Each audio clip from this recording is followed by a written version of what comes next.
ধ্বংস হয়ে যাবে। মানুষ সহ পৃথিবীর সকল দৈত্য দানব মারা যাবে। জমিন ও আসমান কম্পিত হতে থাকবে। জমিন ফেটে যাবে।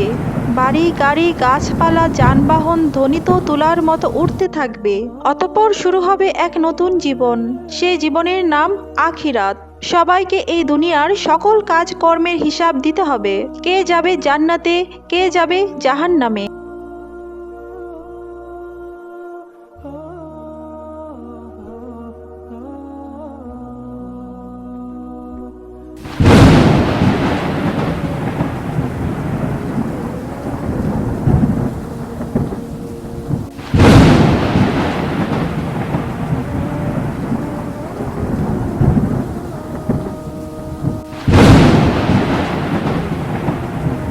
মহান আল্লাহ পাক রাব্বুল আলামিন সবাইকে জীবিত করে হাসরের ময়দানে দান করাবেন। সেদিন প্রত্যেক মানুষকে 5টি প্রশ্ন করা হবে। হাদিস শরীফে এসেছে, সেদিন কোনো আদম সন্তান প্রশ্নের উত্তর দেওয়া ছাড়া এক পাও নড়তে পারবে না। সেদিন তাকে জিজ্ঞেস করা হবে তার জীবনের লক্ষ্য ও উদ্দেশ্য কি ছিল, এবং তার যৌবনকাল কিভাবে কাটিয়েছে, এবং কিভাবে সে উপার্জন করেছে, এবং কিভাবে সে উপার্জন সে ব্যয় করেছে, তার জ্ঞান ও বিবেক অনুসারে কর্ম করেছে কিনা, এবং মহান আল্লাহ পাক রব্বুল আলামিনের ইবাদত করেছে কিনা। সে নিজের স্ত্রীকে আগুনে পুড়িয়ে হত্যা করেছে, অতঃপর সে জাহান্নামী। অনেক টাকা পয়সা থাকা সত্ত্বেও দান খয়রাত করে নাই, অথচ সেই টাকা দিয়ে নেশা করেছে, অতঃপর সে জাহান্নামী। সে একটি মেয়ের সাথে জিনা করেছে এবং সর্বদা সে খারাপ কাজে লিপ্ত থাকত, অতঃপর সে জাহান্নামী।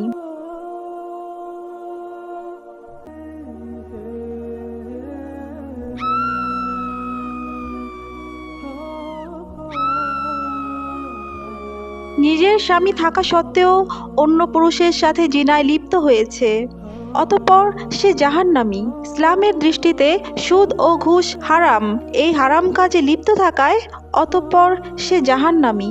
মহান রাব্বুল আলামিন ব্যতীত অন্য কারো শিরক করেছে এবং মূর্তি পূজা করেছে, অতঃপর সে জাহান্নামী। অনেকেই আছে আল্লাহর সাথে শিরক করে, অতঃপর তারা জাহান্নামী। পিতামাতার কথার অবাধ্য হওয়া। অনেকেই পিতামাতার কথা শুনে না, পিতামাতার কথার অবাধ্য হয়। সেই মানুষ যদি মৃত্যুবরণ করে, অতঃপর সে জাহান্নামী।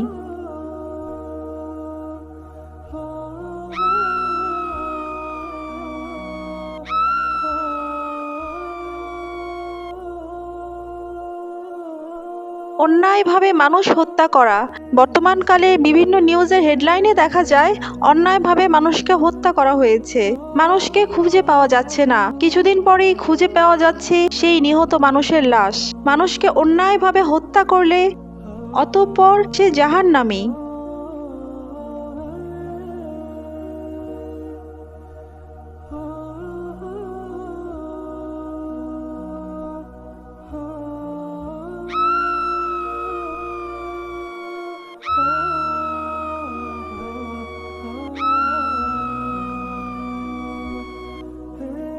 পিতা মাতাকে অভিসম্পাত করা।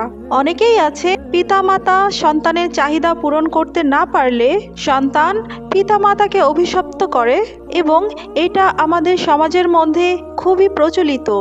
যে সকল সন্তান পিতা মাতাকে অভিশাপ দেয়, অতঃপর সে জাহান্নামী।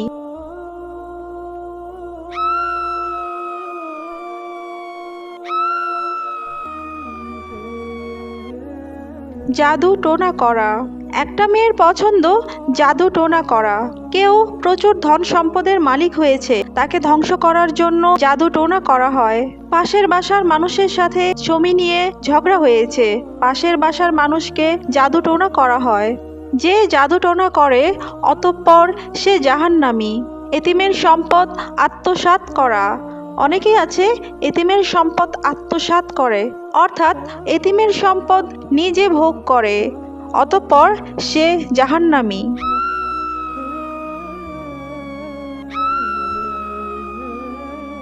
সতী সাধ্বী মুমিন নারীর প্রতি অপবাদ। আমাদের সমাজে অনেকেই আছে সতী সাধ্বী পবিত্র নারীকে অপবাদ দেয়, অর্থাৎ সেই মেয়ে কোনো খারাপ কাজ করেনি তবুও তার উপর মিথ্যা অপবাদ দেওয়া হয়ে থাকে।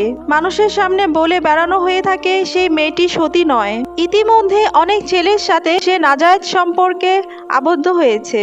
যারা সতী সাধ্বী মুমিন নারীর প্রতি অপবাদ করে অতঃপর তারা জাহান্নামী।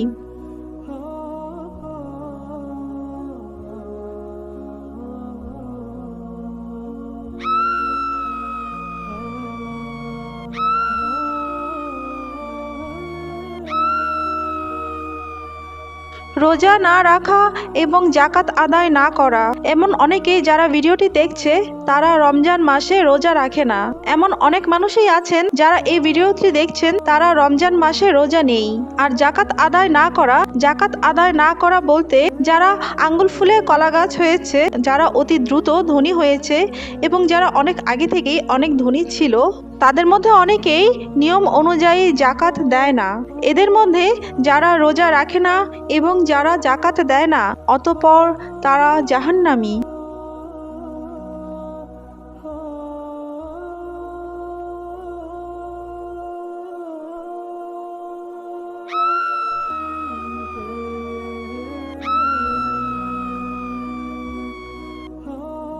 সম্পদ থাকা সত্ত্বেও হজ আদায় না করা। মহান আল্লাহ পাক রাব্বুল আলামিন কিছু কিছু মানুষকে অনেক ধনী করেছেন। তাদের উপর ফরজ হয়েছে হজ আদায় করা। তাদের উপর হজ ফরজ হওয়া সত্ত্বেও তাদের অনেকেই হজ আদায় করতে যায় না এবং তাদের টাকা দিয়ে অন্য মানুষকেও হজে পাঠায় না। যে সকল মানুষের কাছে টাকা থাকে এবং হজ ফরজ হয় কিন্তু হজ করতে যায় না অতঃপর সে সকল মানুষ জাহান্নামী।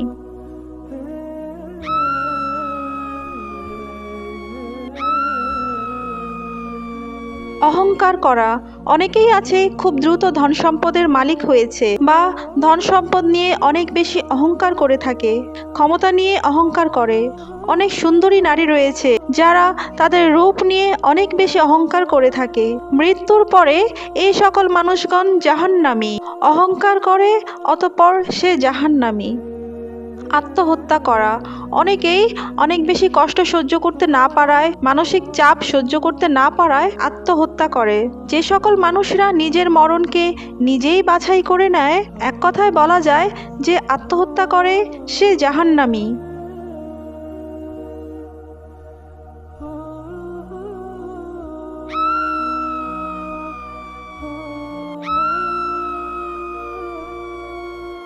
মদ বা নেশাদ্রব্য গ্রহণ করা। অনেকেই আছে মদ খায় অথবা সর্বদাই নেশাদ্রব্য গ্রহণ করে। বিভিন্ন রকম নেশাদ্রব্য যেমন সিগারেট, বিড়ি, পান ইত্যাদি দ্রব্য নেশাদ্রব্য হিসেবে গ্রহণ করে থাকে। এসব নেশাদ্রব্য না খেলে শরীরই চলে না। আবার কেউ কেউ বলে এগুলো না নিলে তাদের বাথরুমই হয় না। যে সকল মানুষ মদ ও নেশাদ্রব্য গ্রহণ করে অতঃপর সে জাহান্নামী। যারা তাদের কৃতকর্মের কারণে জাহান্নামে যাবে তারা অনন্তকালের জন্য জাহান্নামের শাস্তি ভোগ করতে থাকবে। মহান আল্লাহ পাক রাব্বুল আলামিন যাদেরকে জাহান্নামের আগুনে নিক্ষেপ করবে, মহান আল্লাহ আমাকে আরেকটিবার সুযোগ দিন, আমি এবারে ভালো মানুষ হয়ে মৃত্যুবরণ করব। মহান আল্লাহ পাক তখন বলবেন, তোমাদেরকে 1000 বার সুযোগ দিলেও তোমরা খারাপ মানুষ হয়েই মৃত্যুবরণ করবে।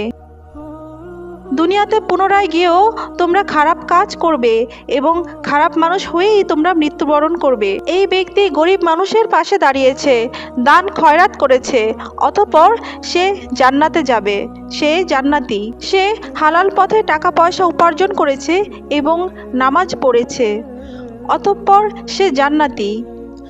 অসহায় মানুষের সেবা যত্ন করেছে এবং মানুষের উপকার করেছে, অতঃপর সে জান্নাতি। কুরআন ও হাদিসের কথা শুনে তওবা করেছে এবং মহান আল্লাহ তাআলার পথ অনুসরণ করেছে, অতঃপর সে জান্নাতি। কুরআনের জ্ঞান শিক্ষা দিতে গিয়ে কাফরদের হাতে পাথরের আঘাতে শহীদ হয়েছে, অতঃপর সে জান্নাতি। যারা তাদের ঈমান ও আমলের কারণে জান্নাতে যাবে তারা অনন্তকাল ধরে জান্নাতের নাজ ও নিয়ামত ভোগ করতে পারবে, যা কখনো শেষ হবার নয়।